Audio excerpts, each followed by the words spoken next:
40 लोगों ने कलमा पढ़ा। कितने कितने 40। और 40वां जिसने कलमा पढ़ा था उसका नाम था उमर इब्ने खत्ताब। सुभान अल्लाह। 40, ओनली 40।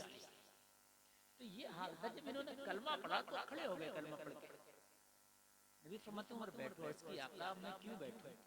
ये बताइए छह कलमे कब तक पढ़े जाते रहे? या रसूलुल्लाह अब उमर को इजाजत दें काबे के हरम में जाके कलमा पढ़ने। तो हौसला देखें। मगर इश्क मुस्तफा की भट्टी में तब गए। हम थोड़े हैं अभी। कहा या रसूलुल्लाह थोड़े तो हैं मगर उमर को इजाजत तो दे दो। अगर ये उमर अकेला पूरे मक्का के दबंगों पे भारी ना पड़ जा तो कहता है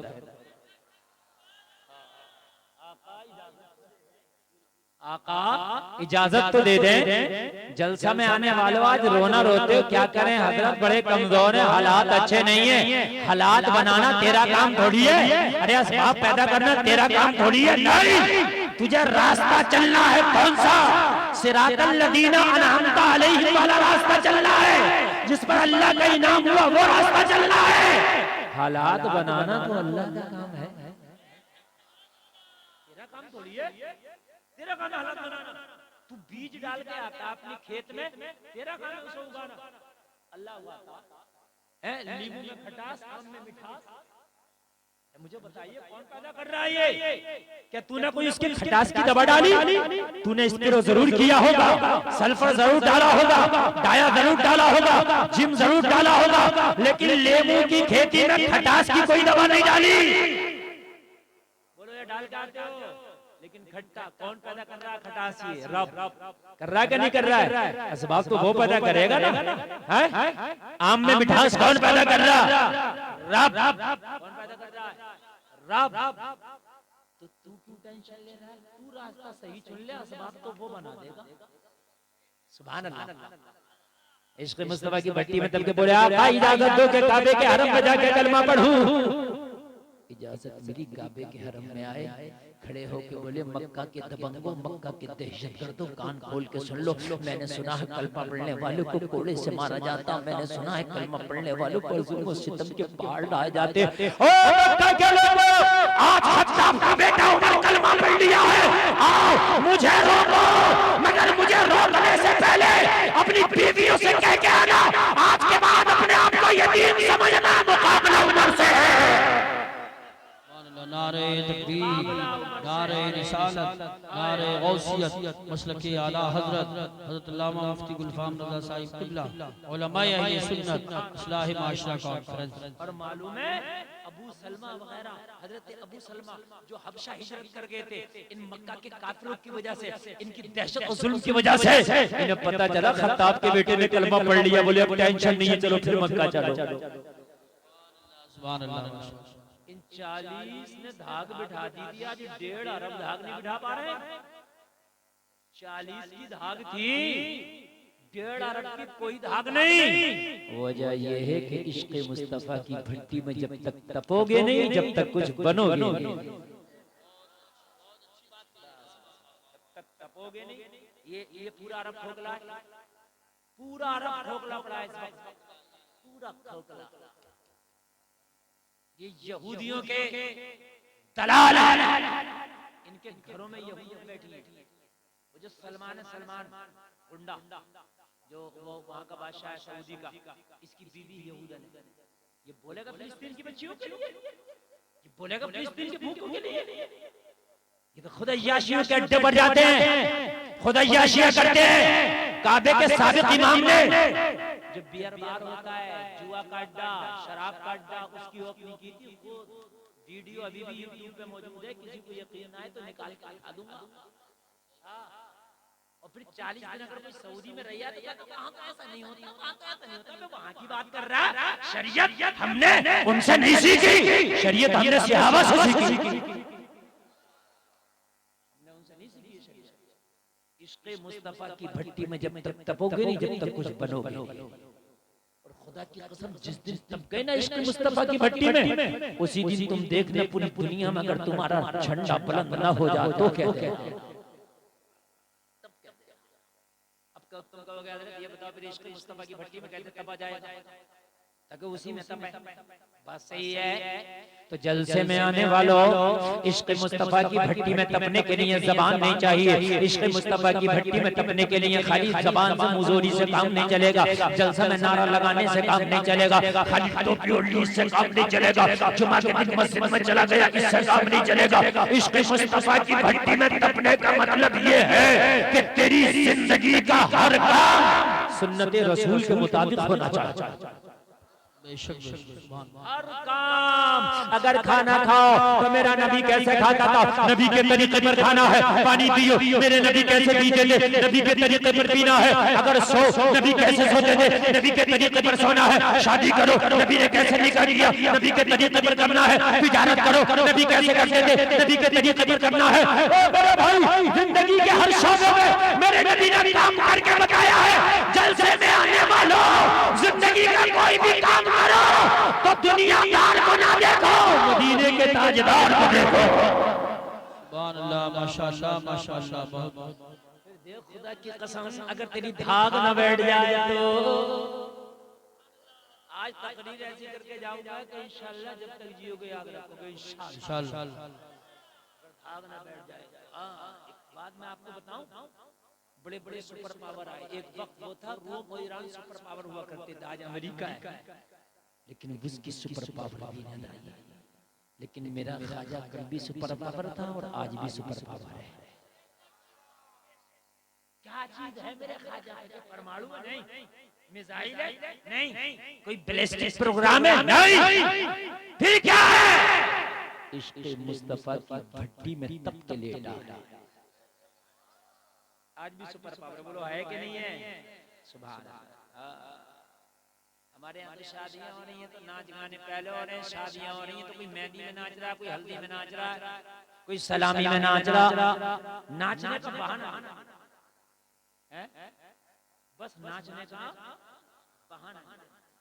अच्छा, इतने बड़े नाचने वाले हो तो अब्बा की उसमें मैयत नहीं नाचो है कि नहीं नाचेगा? अब्बा मर गया।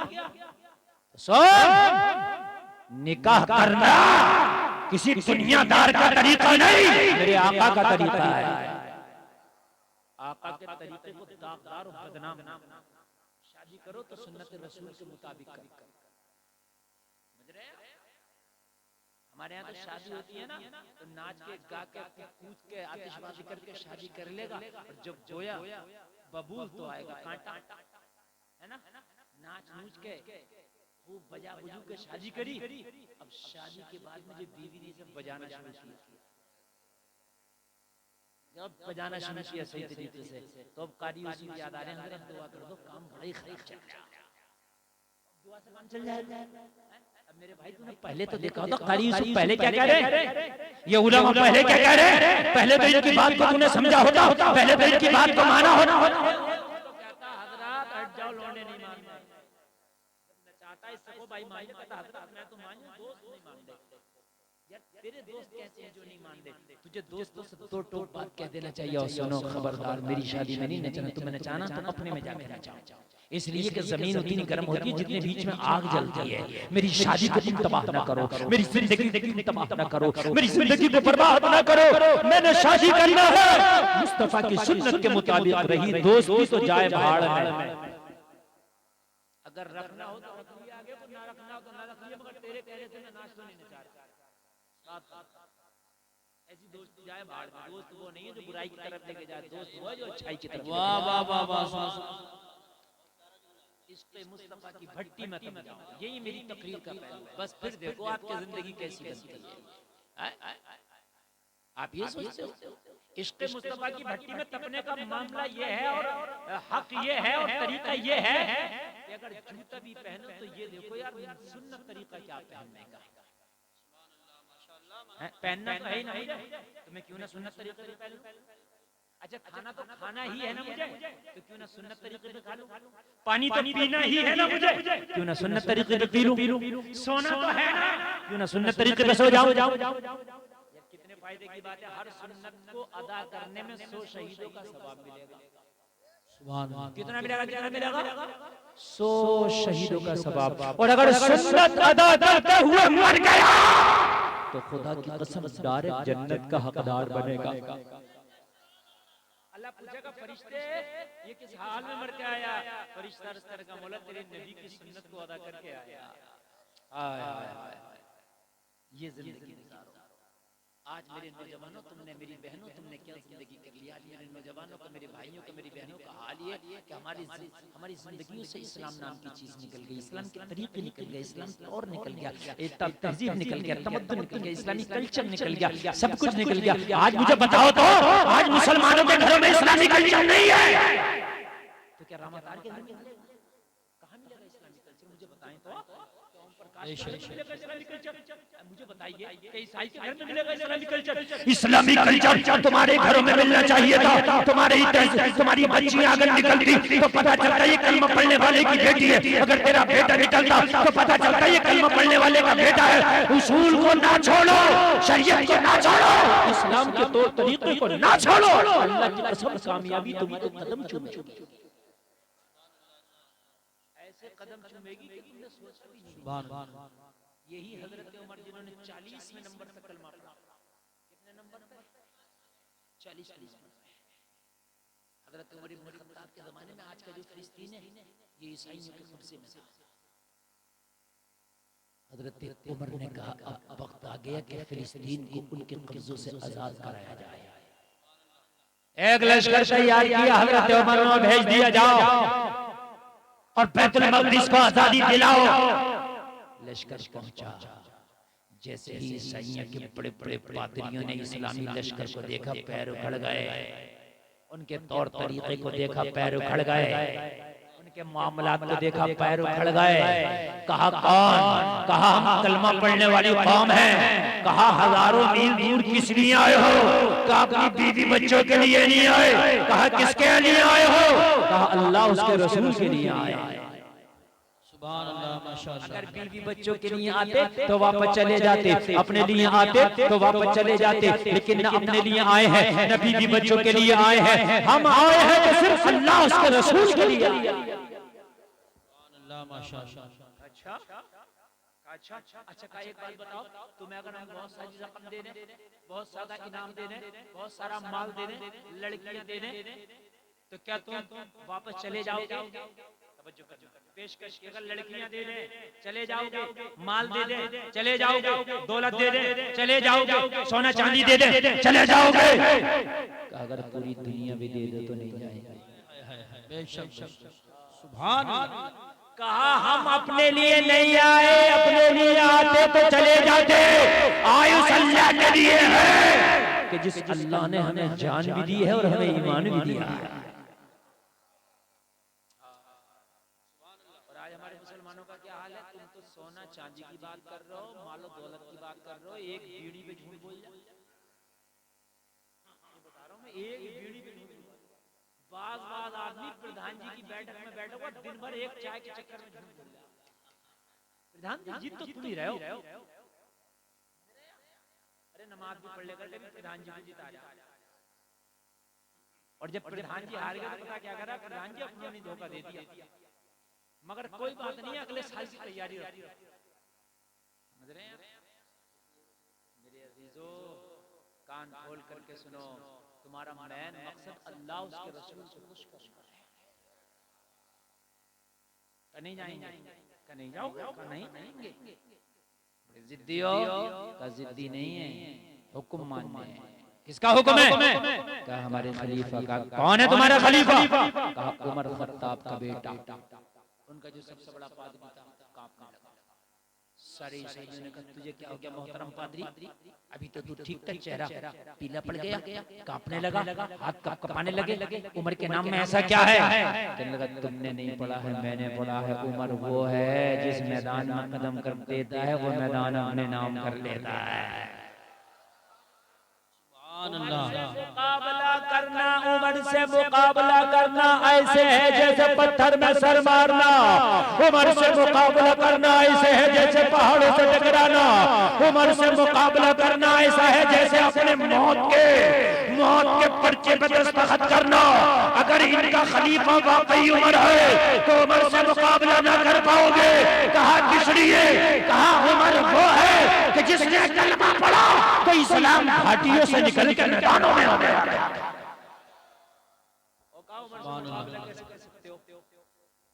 क्यों?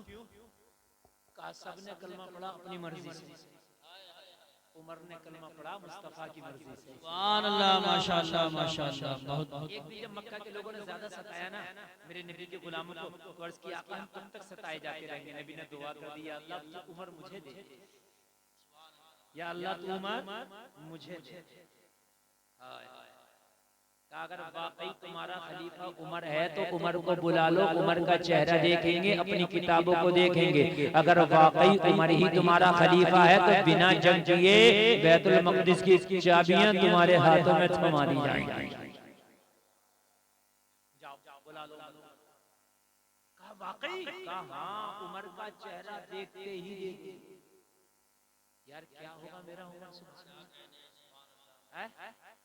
कैसा होगा मेरा उमर कि जिनका चेहरा देखते ही कहा पादरियों ने कि पूरी चाबियां दे देंगे, हम ना जंग करेंगे, ना कत्ल करेंगे, ना क़िताल करेंगे।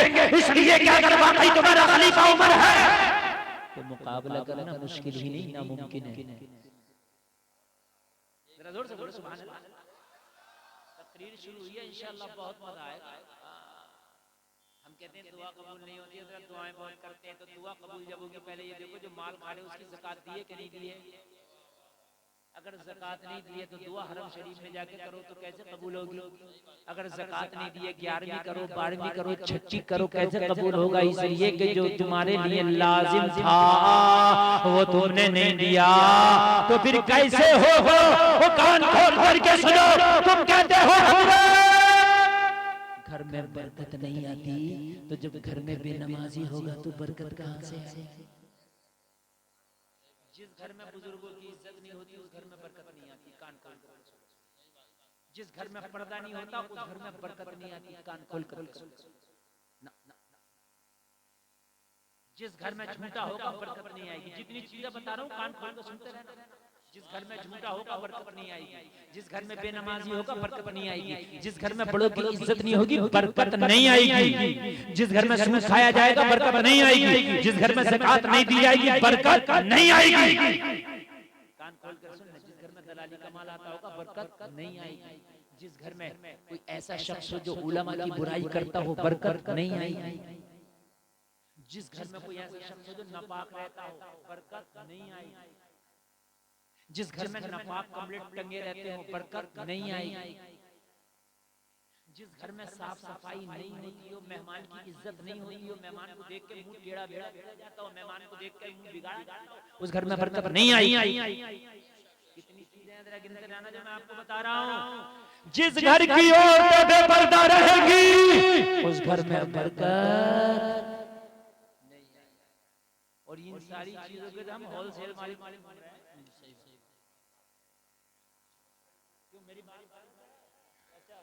इन सब चीजों के थोड़े थोड़ा नहीं है, फुटकर में नहीं है, होलसेल मालिक।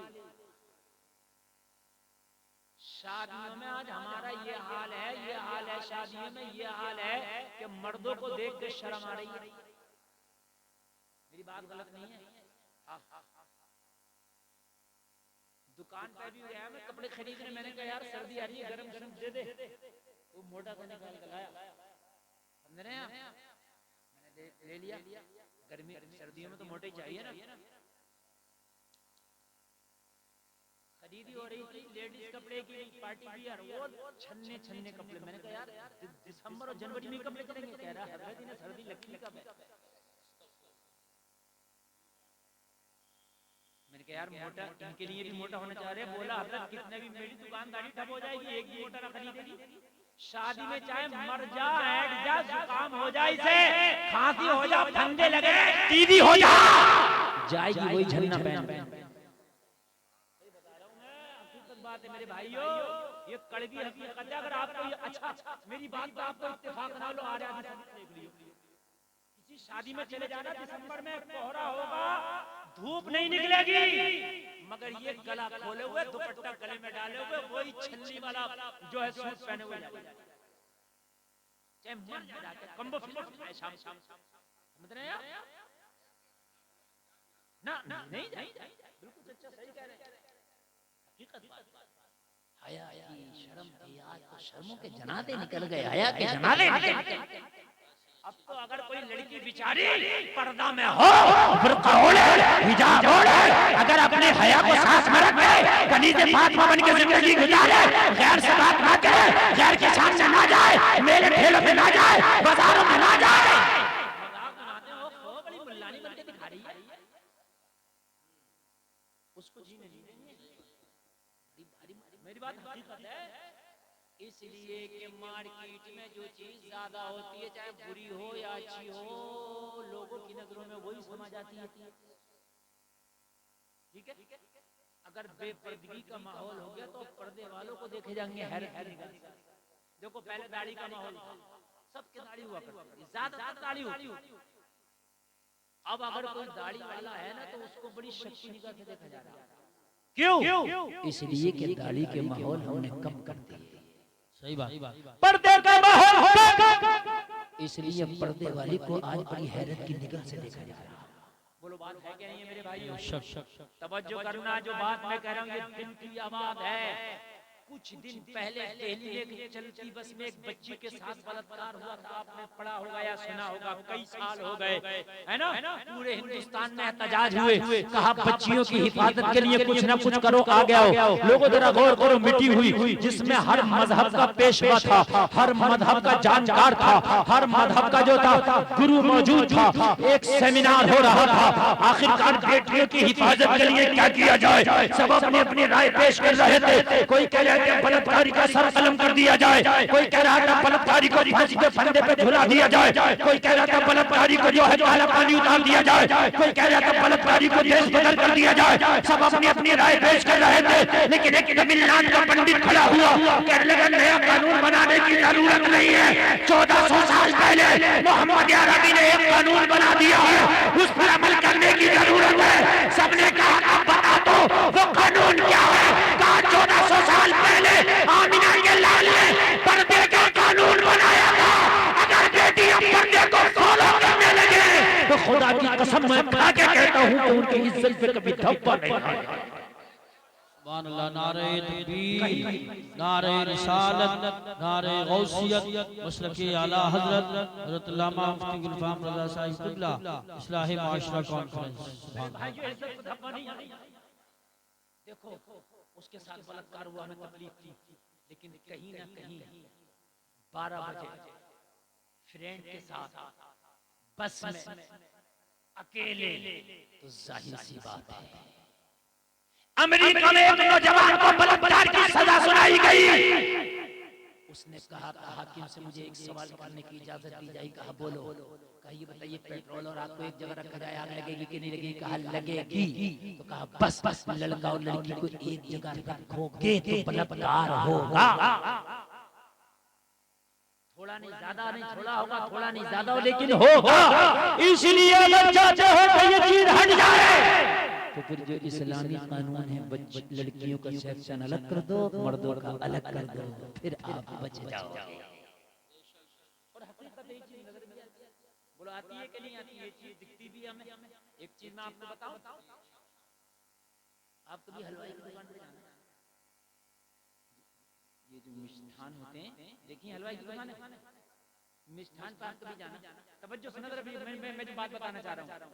आज ये बेपर्दगी के माहौल है तो निकल गए, है तो निकल गए, है तो निकल गए बेपर्दगी। अब तो मेरे भाई हद ये है कि पर्दे को कहने वाले की हकीकत है उसके भाई मुंह नोच ले।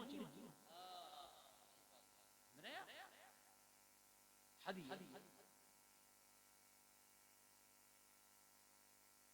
तवज्जो करें। आज हलवाई की दुकान पे जाने का दिया,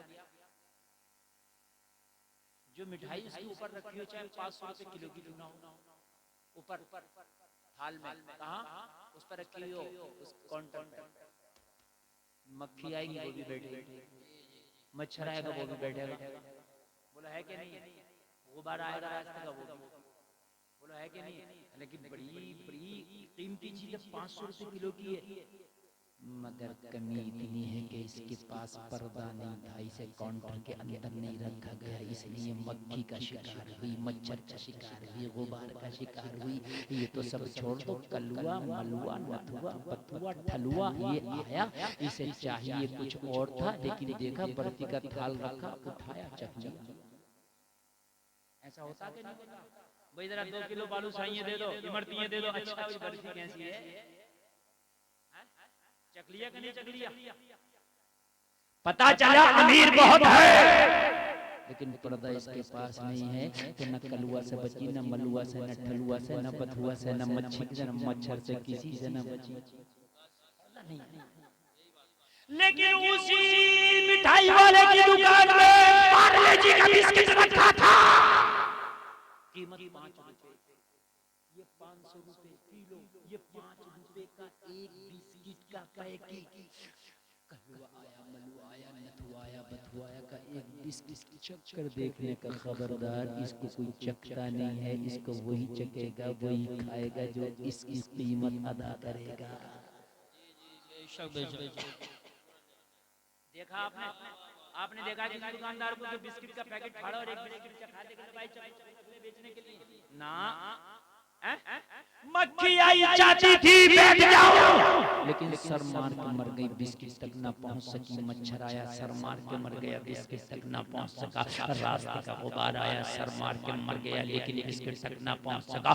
पता चला 5 रुपए का बिस्किट था, लेकिन ऊपर लिफाफा क्या रखा, ऊपर पर्दा क्या रखा, अपनी इज्जत को बचा के ले गया।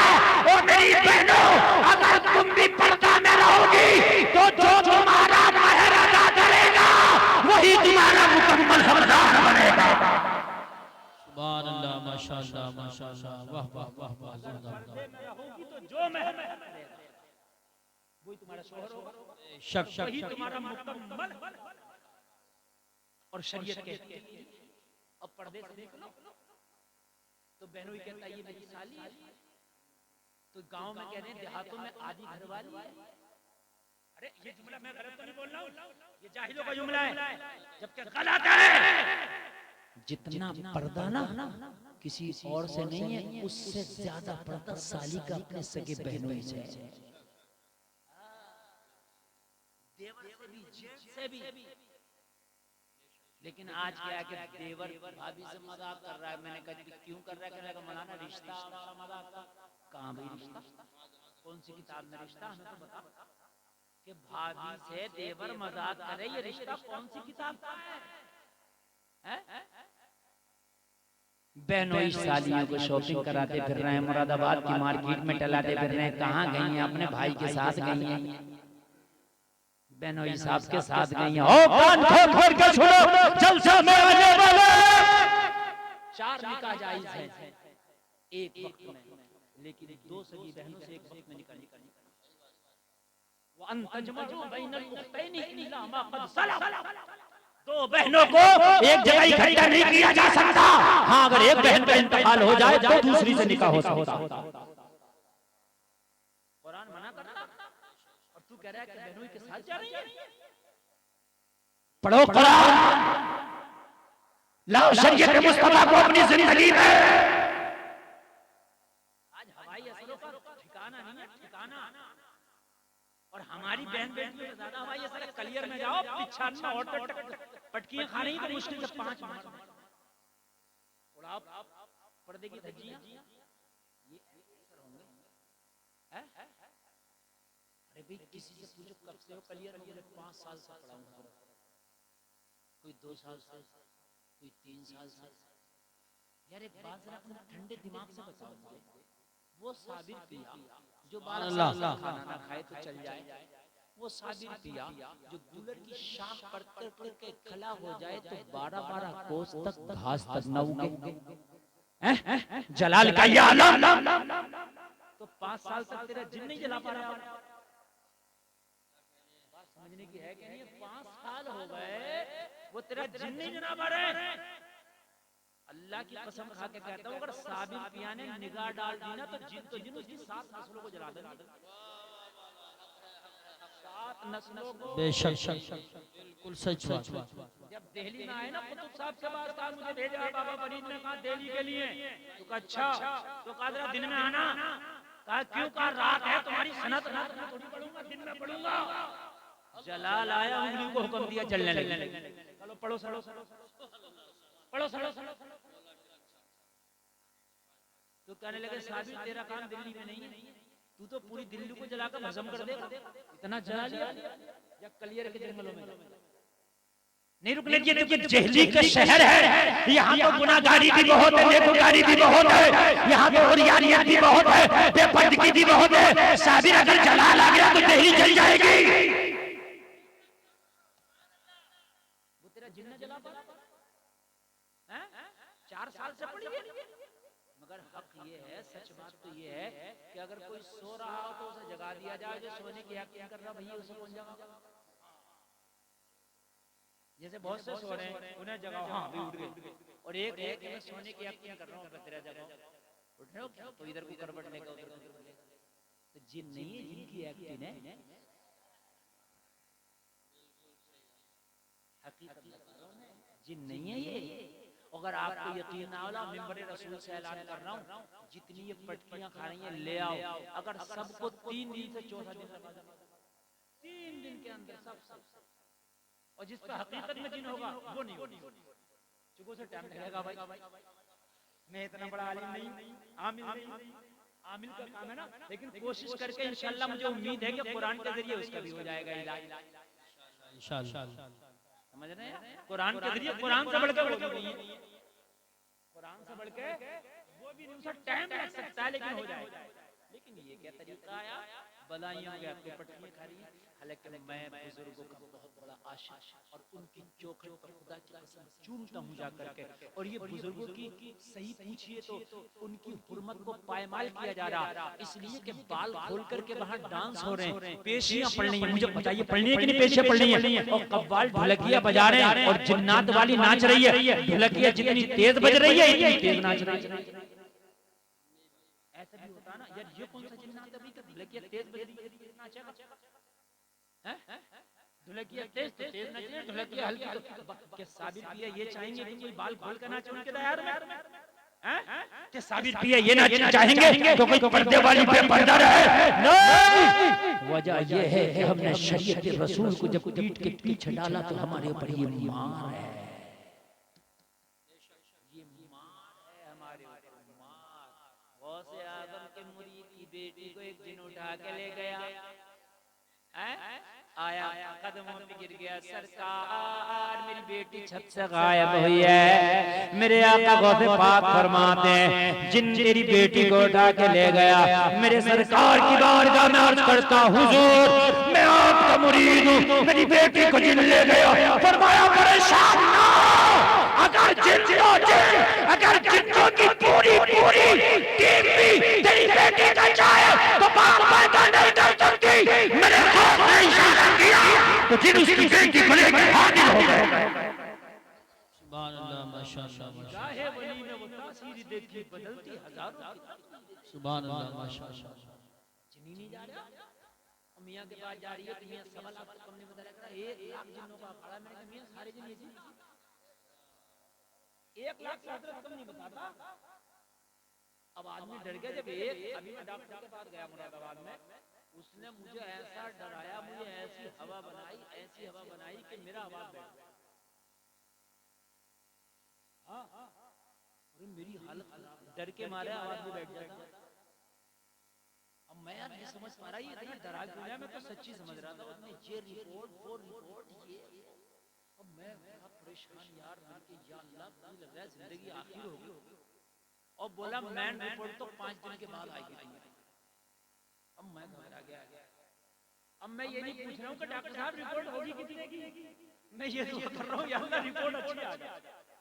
वो जितने पैसे मांग रहा मैं दिए चला जा रहा हूँ, 1 रुपया कम करने की सोच भी नहीं रहा। वो जहाँ बता रहा था रिपोर्ट, फला जगह जाओ वहाँ रिपोर्ट होगी, फला जगह जाओ वहाँ रिपोर्ट होगी। भाई मैं हालत खराब हो गई। और जब मैंने सब रिपोर्ट करा ली 15-20 हजार रुपए की, तो सब नॉर्मल। मैंने उसके कंप्यूटर से कहा यार ये भी सब नॉर्मली आना थी तो इसने मेरी इतनी हालत क्यों खराब की? बोले 15-20 हजार तुम दे देते तो क्यों मगर इतनी हालत खराब ना करता? सौदा कहते मैं कहीं और करा लूंगा तो कैसा रहेगा, वहां करा लूंगा, सौदा करती इतने में हो रही है, वहां कर लूंगा, वहां मेरा मामला इधर मेरा मामला। जब तुम्हारी रेल बनाई है तो तुम जो है बिल्कुल जहां कहते रहा वहां देते रहे। 20 हजार तुमसे धू लिया, सब वो आ गई नॉर्मल, अब आराम से अपने घर को जाओ। जब ये मियाँ के पास जाता है तो मैं कहता काला जादू, ऐसे कहता है जैसे बहुत बड़ा रोशन कबीर बैठा। अब ये निकल कर तू, अरे मियाँ मैं तो बर्बाद हो गया, सारी कमाई खा गया गे। अरे मियाँ बरकत नहीं होगी, बरकत कहाँ तो होगी जब पेट्रोल 100 रुपए लीटर मिल जाए हैं? 5000 का सूट बना रही है, कमाई इतनी है नहीं, धान बारिश में मर गए तो बरकत कहाँ से होगी? भाई धान बारिश में खत्म हो गए, उन्हें टिड्डी खा गई हैं? अब तू बरकत कहाँ से देखेगी? घर में बरकती है, बरकत कहाँ से देखेगी? बात मियाँ ने चुका लिया। मियाँ ने कहा टंटना होगा, मंटना का उतारा होगा, चढ़ाया होगा, ये होगा कि वो होगा। मियाँ सब कुछ कर दो। कुछ दिन मियाँ ने दुआ और दूने के बाद में रुकावट चली जाओ क्लियर शरीफ। अब वो असर तो उस पर था नहीं, मियाँ ने कर दिया असर था नहीं, मियाँ ने। अब वो क्लियर शरीफ में जाके अब वो हकीकत में अपने आप को समझने लगी कि मुझ पे है ही असर, वो पक्का ही मानने लगी कि है ही असर। बात आ रही है नहीं मेरे ऊपर असर, तो अब वो जाएगा कहाँ से? जब कहीं से आया ही नहीं तो जाएगा कहाँ से? वो तो दिमाग की एक सोच है, वो जब तक सोच रहेगी वो जब तक असर रहेगा। चाहते हो कि ये असरात खत्म हो जाए तो खुदा की कसम कनीज़े फातिमा बनाओ, मुस्तफा का पर्दा दे दो, मुस्तफा का कानून बता दो, बेटियों को कुरान की आलिमा बना दो, बेटियों को कुरान पढ़ना सिखा दो, ये कुरान पढ़ती रहेंगी। असर तो वैसे भी इनके पास से नहीं गुजरेगा।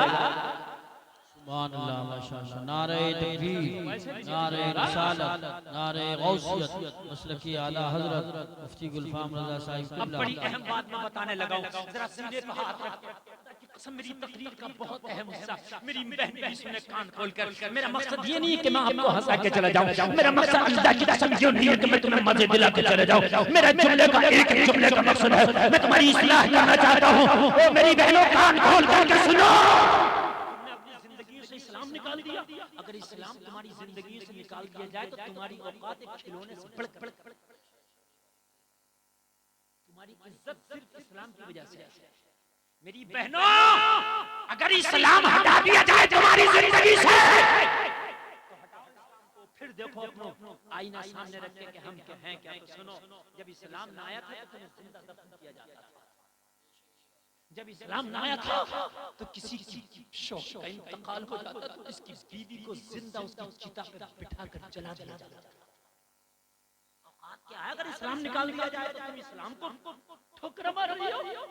इस्लाम को निकालती है अपनी जिंदगी से, तुम्हें इस्लाम में कैद नजर आती है, इस्लाम में उलझन होती है। मेरी बहनों इस्लाम ही तो था जिसने तुमको सर उठा के जीना सिखाया था।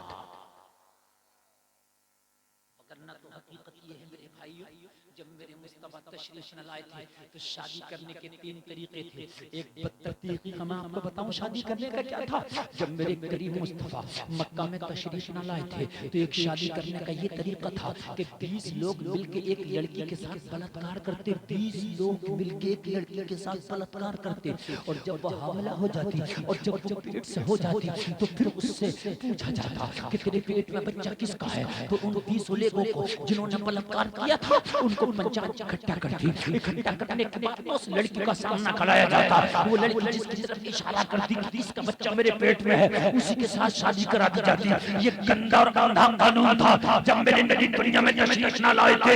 ये मेरी बहनों तुम्हें क्या पता है जब मेरे करीम मुस्तफा आए तो तुम्हें सर उठा के जीने का हक अदा किया। कितना प्यारा कानून निकाह का दिया कि निकाह में जहाँ लड़के की मर्जी पूछी जाती है लड़की की भी मर्जी पूछी जाती है।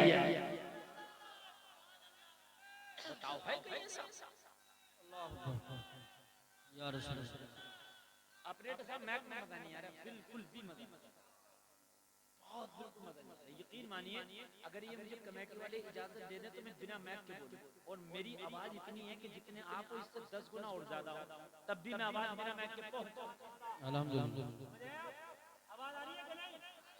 और आप क्योंकि मैं की बहुत ज्यादा मुझे थका रहा और बहुत मेहनत करना पड़ेगी, इसलिए अगर हो सके तो इसका आवाज जरा खोल कर रखो, इतनी मेहनत नहीं करना पड़े, इसलिए कि मुझे अभी लंबा बोला, नींद तो नहीं आ रही है, इधर देखिए नींद तो नहीं आ रही है, देखिए उठ के कोई नहीं जाएगा, इसलिए मैं आपसे ज्यादा थका हुआ हूँ, आपसे ज्यादा जगा हुआ हूँ, और आप तो जलसे के बाद सो जाएंगे, मुझे जलसे के बाद मुरादाबाद जाना, मुरादाबाद से दिल्ली जाना, दिल्ली से रांची जाना, और रांची से कोडरमा जाना, और कोडरमा में कल रात की तकरीर समझ रहे हैं? मैं क्या कह रहा था, बताइए मैं क्या कह रहा था, भूल गए? नहीं ये थोड़ी इससे पहले क्या कह रहा था मैं, मैक्स से टोकने से पहले क्या कह रहा था, निकाह याद है, माशाअल्लाह, सुभान अल्लाह, सुभान अल्लाह, कुर्बान जाओ मैं दिल पे हाथ रख के, अब मैं जो बात कहने जा रहा हूं ना यकीनन तुम्हारे रोंगटे खड़े हो जाएंगे, अब मैं जो बात अब जरा बात सुनिए। इस्लाम इतना प्यारा मज़हब है कि अगर निकाह करना है तो तुझे लड़की से भी इजाजत लेना पड़ेगी, अगर वो इजाजत दे तब निकाह संपन्न होगा, अगर लड़की मना कर दे तो निकाह नहीं होगा। बोलो बराबर का अधिकार दिया कि नहीं? इधर लड़के से पूछा जा रहा है, इधर लड़की से, दोनों से फला के साथ निकाह करना चाहते हैं, इजाजत देती हो, वो इजाजत दे दे तो लड़के से पूछा जाएगा फला के साथ निकाह करना चाहते हैं, तुम्हारी कबूल करते हो इस लड़की को अपने निकाह में? वो कहते हैं हाँ मैं कबूल करता हूँ, तो निकाह हुआ, और अगर दोनों में से कोई भी मना कर दिया तो निकाह। यार कैसा प्यारा मज़हब, इन बेटियों को कैसा बराबरी का हक दिया इस्लाम ने, बोलो दिया कि नहीं दिया? बोलो बोलो। अब चाहे नामा, अभी हमारे पड़ोस के मुल्क में एक नारा लगाया था औरतों ने इकट्ठा होकर, मेरा जिस्म मेरी मर्जी, पता नहीं तुमने पढ़ा हो या नहीं पढ़ा हो ये अखबारों में, मेरा जिस्म मेरी मर्जी, कम मौलवी की नहीं मानेंगे हम, तो वो पहनेंगे जो मेरा दिल चाहे, हम चाहे स्कर्ट पहने, हम जींस पहने, टॉप पहने, कुछ भी पहने, मौलवी कौन होता? मेरा जिस्म मेरी मर्जी। मैंने कहा मेरी बहन जिस्म तेरा मगर मर्जी बोला कि चली। कहा क्यों? मैंने कहा अभी अगर दिमाग की एक नस अल्लाह बंद कर दे तो मुंह टेढ़ा हो जाएगा, हाथ काम करना बंद कर देगा। अभी हिला के दिखा हाथ, हम कह रही हैं हजरत खालिद गिर गया, तो मैंने कहा क्यों? तेरा जिस्म तेरी मर्जी है तो हिला, अगर तेरा जिस्म तेरी मर्जी है तो हिला। अब पढ़िए टुक टुक दीदम दम न कशीदम, पता चला जिस्म तुम्हारा है, मर्जी अल्लाह की चलेगी, अल्लाह चाहेगा तो तेरी आंख खुलेगी, अल्लाह चाहेगा तो आंख नहीं खुलेगी।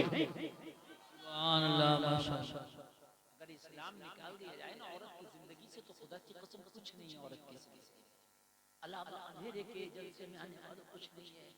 जब इस्लाम दुनिया में नहीं आया था तो मालूम है क्या औकात की औरत की? सुने, एक शख्स मदीना शरीफ में मेरे नबी की बारगाह में आया, रो बैठ कर रोने लगा, हाथ जोड़कर करने लगा,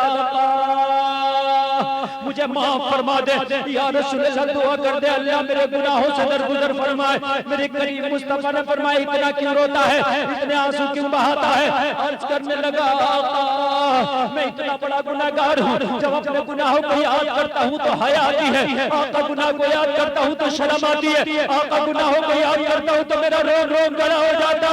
आका क्या अल्लाह मेरे गुनाह माफ फरमाएगा? मेरे नबी ने फरमाया बता तेरा गुनाह क्या है, अपने गुनाह के बारे में तो बता। अर्ज करने लगा आका पर्दे में रहने दो, पर्दा ना उठाया जाए या रसूल अल्लाह, शर्म आती है बताते हुए। मेरे करीम मुस्तफा ने बताया बता तू आज अपने गुनाह के बारे में बता दे, दुआ करूंगा अल्लाह तेरे गुनाहों से दरगुजर फरमाएगा। अर्ज करने लगा या रसूल अल्लाह ये उस जमाने की बात है कि आपने अभी ऐलान नबूवत नहीं किया था, अभी लोगों को इस्लाम के बारे में कुछ पता नहीं था, अभी लोगों को कुरान के बारे में कुछ पता नहीं था, आका आपके बारे में लोगों को कुछ पता नहीं था, अभी इस्लामी कानून नहीं आया था, अभी इस्लामी लॉ नहीं आया था। या रसूल अल्लाह ये उस जमाने की बात है कि मैं जिंदा लड़कियों को दफन करता था, अगर कोई बाप अपनी बेटी को जिंदा दफन ना कर सके तो उसके बाप से मैं उसकी उजरत लेकर उसकी उजरत तय करके उसकी बेटी को जिंदा दफन करता था। अगर कोई बाप अपनी बेटी को जिंदा दफन करने से डरता था, कर नहीं पाता था, तो या रसूल अल्लाह उसकी बेटी की उजरत लेके उसको जिंदा मैं दफन करता था।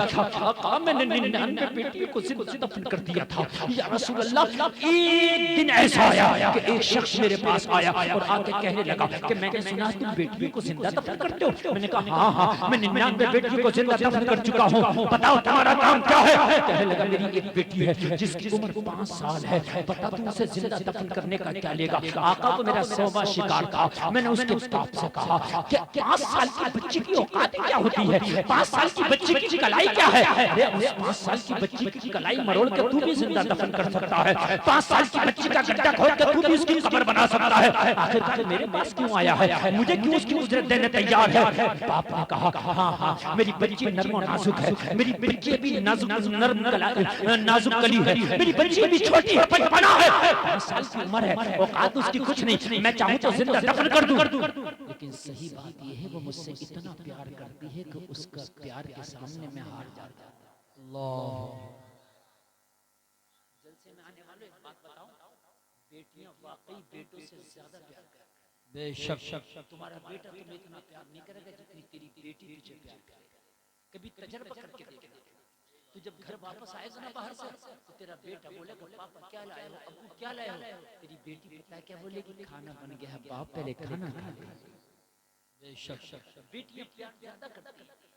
अगर बेटा बाहर हो, बेटी की शादी हो गई और बेटे को खबर मिले कि तेरे बाप की तबीयत खराब है तो बेटा हैदराबाद से बेंगलोर से फोन पे गूगल पे पैसे डाल देगा मेरे अब्बा की दवा दे रहा हूं। लेकिन बेटी के ससुराल में हो उसको पता चल जाए बाप की तबीयत खराब है तो खुदा की कसम अपने शोहर से छुट्टी लेगी चाहे कैसे भी लेगी और अपने बाप के घर आके सराहने बैठेगी, अपने बाप के कपड़े धुलाएगी, सर दाबेगी, चम्मच से पानी डालेगी और कहेगी मेरे बाप का खास ख्याल रखना। बेटों के मुकाबले बेटियां बढ़ के प्यार करती हैं। और एक बात बताऊं ना, तुम चाहते हो कि अपने वालिदैन को मरने के बाद उन्हें खुश करें तो कैसे करें, उसका तरीका बताऊं। अगर तेरे बाप तेरी बहन छोड़ गए, अपनी बेटी छोड़ गए तो बाप के मरने के बाद अपने बहन के घरों का आना जाना न छोड़ना। उनके घरों पे कभी जाया करना तो तोहफे लेके जाया करना, उनके घरों पे जाया करना ना तो उसके बच्चों के लिए कभी फल ले जाया करना, उसके घर पे जाया करना ना जैसे तेरी बहन तेरे बाप पे नाज जताती थी, अपनी बहन को इतना प्यार करना कि तेरे ऊपर इतना आ जाए खुदा की कसम तेरा बाप कब्र में तुझसे खुश हो जाए। बेटी बहुत प्यार करती है माँ बाप से, बहुत प्यार करती है। कहने लगा या रसूलल्लाह, उसने कहा मेरी बेटी मुझसे प्यार बहुत करती है, इतना प्यार करती है, इतना प्यार करती है कि मैं तिजारत के लिए अपने घर से बाहर गया। मेरी बीवी उम्मीद से थी, जब मैं आया कई साल के बाद तो मैंने देखा मेरे आंगन में एक बच्ची खेल रही है। मैंने अपनी बीवी से पूछा ये बेटी किसकी है, ये लड़की किसकी है। बीवी ने कहा तुझे पता नहीं, जब तू गया था तो मुझे उम्मीद से छोड़ के गया था, तू गया था मुझे हमल से छोड़ के गया था, ये तेरी ही बेटी, तेरी ही संतान, तेरा ही खून है। बड़ा प्यार करती है ये मेरे शौहर। जब तक तू नहीं आया था हर रात कहती थी माँ मेरा बाप कब आएगा, हर सुबह कहती थी माँ मेरा बाप कब आएगा, और रोजाना तुझे रात को याद करके सोती थी, जब सुबह को उठती थी तुझे याद करती थी। और जब ये घर पे आया ना तो बेटी ने बाहों को फैला दिया था, अपने बाप को अपनी आगोश में ले लिया था। और जलसे में आने वालों कान खोल करके सुनो, आका की बारगाह में करता या रसूल अल्लाह। वो शख्स बोला मेरी बेटी मुझसे प्यार बहुत करती है इसलिए मैं उसे जिंदा दफन न कर सका। बताओ उसे जिंदा दफन करने की कीमत क्या लेगा। अर्ज़ की आका मैंने उससे कीमत बांध ली, उससे कीमत तय कर ली कि जिंदा